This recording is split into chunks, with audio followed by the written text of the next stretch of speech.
అండి జస్ట్ 5 మినిట్స్‌లో టమాటా రసంని ఈ విధంగా మీరు చేశారంటే అందరూ మిమ్మల్ని మెచ్చుకోవాల్సిందే. ముఖ్యంగా సింగిల్‌గా బ్యాచిలర్ బ్యాచ్ కోసం అయితే చెప్తున్నాను.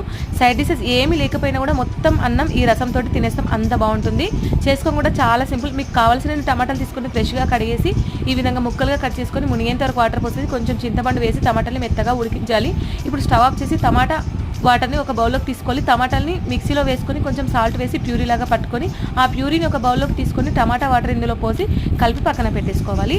ఇప్పుడు స్టవ్ ఆన్ చేసి ఒక బౌల్‌లో 3 టేబుల్ స్పూన్ ఆయిల్ వేసి ఆయిల్ హీట్ అయిన తర్వాత ఆవాలు, జీలకర్ర, కచ్చాపచ్చ దంచుకున్న మిరియాల పొడి అండ్ వెల్లుల్లి వేసేసుకోవాలి. ఇప్పుడు సన్నగా కట్ చేసిన ఆనియన్స్, పచ్చిమిర్చి, కరివేపాకు, ఎండుమిర్చి, పసుపు వేసేసి ఇవి ఆయిల్‌లో బాగా దగ్గర పడేంత వరకు కలుపుకున్న తర్వాత ముందుగా మనం పక్కన పెట్టుకున్న టమాటా రసాన్ని ఇందులో పోసేసి ఇప్పుడు రుచికి సరిపడా సాల్టు, చిల్లీ పౌడర్, ధనియా పౌడర్, జీరా పౌడర్, కొంచెం షుగరు, పైనుండి కొత్తిమీర వేసేసి ఒక 10 నిమిషాల వరకు ఈ రసాన్ని మరిగిస్తే సరిపోతుంది. ఎంతో టేస్టీగా టమాటా రసం అయితే రెడీ. మీరు తప్పకుండా ట్రై చేయండి. వీడియో నచ్చితే ప్లీజ్